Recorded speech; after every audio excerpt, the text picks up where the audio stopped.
খোৱা বস্তুত কোনোবাই বিষ ঢালি দিলে তাৰ চিকিৎসা কৰা সম্ভৱ, কিন্তু কাণত কোনোবাই বিষ ঢালি দিলে তাৰ চিকিৎসা কৰা সম্ভৱ নহয়। আপোনাক যি বিশ্বাস নকৰে তাৰ কথা বাদ দিয়ক, নিজকে বিশ্বাস কৰক। নিজৰ প্ৰতি বিশ্বাসে আপোনাক সকলোৰে মাজত বিশ্বাসী কৰি তুলিব।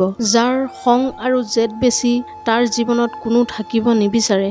যদি কাৰোবাক সঁচাই ভাল পায় তেনেহ'লে তাক মুক্ত কৰি দিয়ক। যদি ঘূৰি আহে তেনেহ'লে সি আপোনাৰ, আৰু যদি সি ঘূৰি নাহে তেনেহ'লে সি কেতিয়াও আপোনাৰ নাছিল। এটা কথা কি জানে, দায়িত্ব আৰু কৰ্তব্য আগত সপোনবোৰ হেৰাই যায়। হাতৰ নখ যিদৰে দীঘল হ'লে নখ কটা হয়, আঙুলিটোক নহয়। ঠিক তেনেদৰে সম্পৰ্কৰ মাজত কিছু ভুল হ'লে ভুল ভঙা হয়, সম্পৰ্কটো নহয়। মিছা ভালপোৱা গছৰ পাতৰ দৰে কিছুদিনৰ পাছত সৰি যায়, আৰু সঁচা ভালপোৱা নদীৰ পানীৰ দৰে যাক বেলেগ কৰিব বিচাৰিলেও বেলেগ কৰিব পৰা নাযায়। 2-4 দিন যত্ন লোৱা হ'ল প্ৰেম, আৰু গোটেই জীৱন দায়িত্ব লোৱা হ'ল ভালপোৱা। শৰীৰৰ সকলোতকৈ দামী অংশ হ'ল হৃদয়, য'ত থকাৰ যোগ্যতা সকলোৰে নাথাকে। জোৰ কৰি কোনেও কেতিয়াও কোনো বস্তু পাব নোৱাৰে। ভাগ্য থাকিলে কোনেও একো কাঢ়ি নিব নোৱাৰে। দেখিবলৈ সুন্দৰ বা ধুনীয়া মানুহ এই পৃথিৱীত আপুনি অনেকজন পাব, কিন্তু যাৰ মন সুন্দৰ তেনে মানুহ কেৱল ভাগ্যৰ বলতহে পোৱা যায়। যি আপোনাক অৱহেলা কৰিব তেওঁক ধন্যবাদ দি তেওঁৰ ওচৰৰ পৰা দূৰ হৈ যাওক, কাৰণ তেওঁৰ অৱহেলাৰ কাৰণে হয়তো আপোনাৰ জীৱনত উন্নতি আৰম্ভ হ'ব। অৱহেলাৰ পৰা মানুহে বহু বেছি শিকিব পাৰে। অৱহেলাই মানুহৰ জ্ঞান শক্তি বৃদ্ধি কৰে। অৱহেলাই মানুহৰ শুই থকা মগজুক জাগ্ৰত কৰে।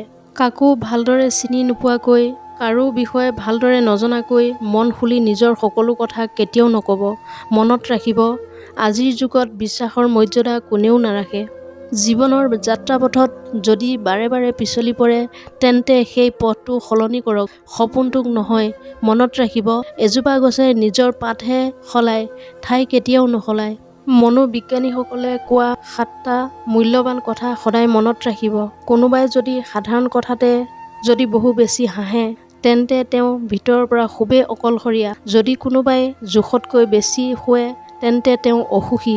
যদি কোনোবাই কম কথা কয় আৰু যি কথা কয় সেয়ে যদি জোখতকৈ বেছি খৰকৈ কয় তেন্তে বুজিব তেওঁ কিবা গোপন কৰাৰ চেষ্টা কৰিছে। যি কান্দিব নোৱাৰে তেওঁ দুৰ্বল প্ৰকৃতিৰ।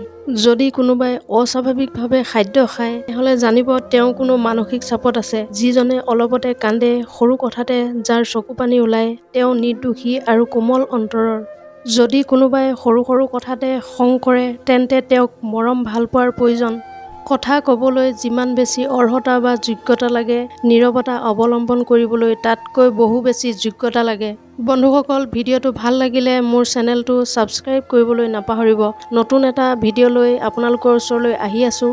তেতিয়ালৈকে আপোনালোকক ধন্যবাদ।